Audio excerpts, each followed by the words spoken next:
Hi everyone, welcome to my channel Design with Roosevelt. Continuing with CSWA practice problems, today we'll work on question 4.3. Let's take a look at this question. So in this question, unit of measurement is millimeter gram second. Like always, we need to ensure we are using the same unit of measurement in SolidWorks setting. Now looking at this geometry, this is a symmetric geometry and you can see the top view, right view, front view, and a section view. My preference is to start with the top view and make the ring. After that, I'm going to focus on small details like the cutout that you see here and the holes. So with this introduction, let's jump into SolidWorks and start modeling this part. Okay, so first thing first, unit of measurement. And you can see that we have millimeter gram second, which is the correct unit of measurement. Now, let's just start with the top view. Click on the sketch, click on the sketch command, and then I'm going to choose top plane. I want to make the ring. So all I need is two circles. Click on circle command, and then here I'm going to have 1 and 2. I know that the diameter of the inner circle should be 35 millimeter. Click on a smart dimension, and this is 35. I know the distance between the edges of these circles should be 9 millimeter. Click on it, click on this one, and this is 9. Looking at the front view, we know the height of this ring. It should be 9 millimeters. So click on feature, click on extruded bus, and then here I'm gonna have 9 millimeter height. Click on OK, and that's it. Awesome. Next, I'm gonna make the cutout in this geometry. So in order to make that thin cutout, let's focus on a top plane.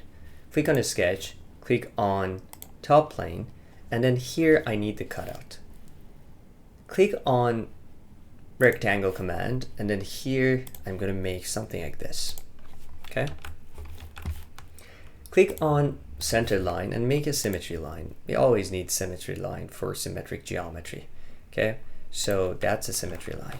Now, this cutout should be symmetric with respect to this line. So I click on the left side of this rectangle, hold Control, click on symmetry line, click on the right side, and from the options you see on the left, click on symmetric. The width of this cutout should be 1.5 millimeter. Click on a smart dimension, and this should be 1.5. Okay, and the distance between the top edge and the center point should be 21 millimeters. So I click on center point, and this should be 21. Awesome. The bottom surface doesn't matter. Like, you can have it here or in a lower location, doesn't matter. As long as it cut through this geometry, that should be good for us. So that's why I don't really care about this underdefined edge. Okay. Click on feature, click on extruded cut, and we need this to cut through this geometry. So through all, both direction doesn't matter, like you can change it to through all and then click, and that's it. So that's a cutout that we need. Next step is to making a hole in this geometry. In order to do that, click on a sketch, click on a sketch, and then I'm gonna choose the right plane, okay? So here I want to make the sketch to make the holes. I want to start with a smaller circle.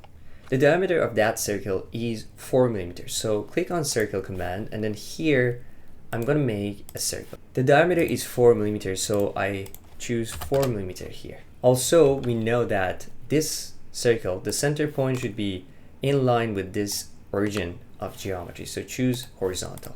Next, looking at this section view, you can see that the distance between the center point of this hole and the edge of the geometry is defined, and that should be 4.5 millimeters. So in order to see the edge of the geometry, you can click on this display option, and then I'm going to choose this option, hidden lines visible. And now you can see this line. This is basically the line that is important to us. Click on the smart dimension, click on the center point, click on this line, and the distance according to the question should be 4.5 millimeter. That's the correct distance. Let's change this one back to our solid model. Okay, so now we have this circle fully defined. Click on feature, click on extruded gut, and then here we know that this hole should go on both sides. So I change it to through all both sides. Click on OK, and that's it. Okay, so now it's time to make the last part of the geometry, which is 6 millimeter hole. To do this, click on a sketch, click on the sketch command, and then here I'm going to choose again right plane. Now here I need a circle, same center point as the previous circle. So I click on circle command and I'm going to make this circle. Click on a smart dimension, and then this dimension should be 6 millimeter. Okay, so now I have this circle.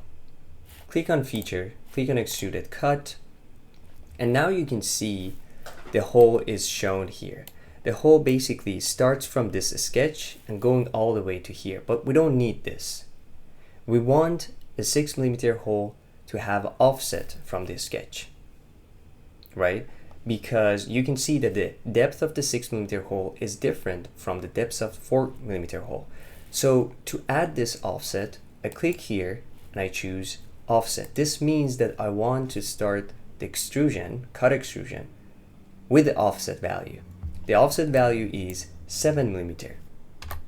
Okay, change the direction. So now you can see, although we have the sketch shown here, the cutout starts from here, not from the sketch that we made. Okay, and then of course we want this cutout to go all the way to the next surface. That's why we have up to next. Click on OK, and that's it. Now if you look at the geometry, you can see that we have 4 millimeter hole and we have 6 millimeter hole. The 6 millimeter hole start with the offset value that we defined. Okay, so now we have this 6 millimeter hole shown on one side. All we need to do is to mirror that feature and make it on the other side as well. So to do this, click on mirror command. For the plane, I'm going to choose right plane. Secondary mirror face, we don't need that. Click on feature to mirror, and of course we need this cut extrude. Click on it, and that's it. Now you can see the whole geometry is made. Awesome. Last step, like always, most of the time if you have a fillet or a chamfer, we want to make that as the last step. So we need to make chamfer in this geometry. And according to the question, we need 1 millimeter chamfer with 45-degree angle. So from feature, I click on fillet command, drop down menu, and then choose chamfer. Change the distance to 1. The angle 45 is good. Simply select these edges. And I'm going to repeat this for the bottom edge as well. Okay, so all these edges are now selected. You can see the preview, click on OK, and that's it. Awesome. So that's the last step for this geometry. Now we have the geometry, it's time to check the total volume. Let's go back to the question and find the total volume shown in the question. In the question, you can see the total volume. The total volume shown here is 10,173 cubic millimeters. Let's go back to the model that we have and check the total volume in our model. In SolidWorks, in order to check the total volume, you can click on Evaluate and then click on Mass Properties. And here you can see the total volume. The total volume that we have for our model is 10,172.7 cubic millimeters. If you round up this number, this is exactly the same as what's shown in a question, which is showing our model is correct and there's no problem with it. Okay, awesome. So that's a wrap for this video. I hope you enjoyed this video. If you have any question or comment, please leave comments down below. Thanks again for watching. My name is Rusbe. Hope to see you again soon in the next videos.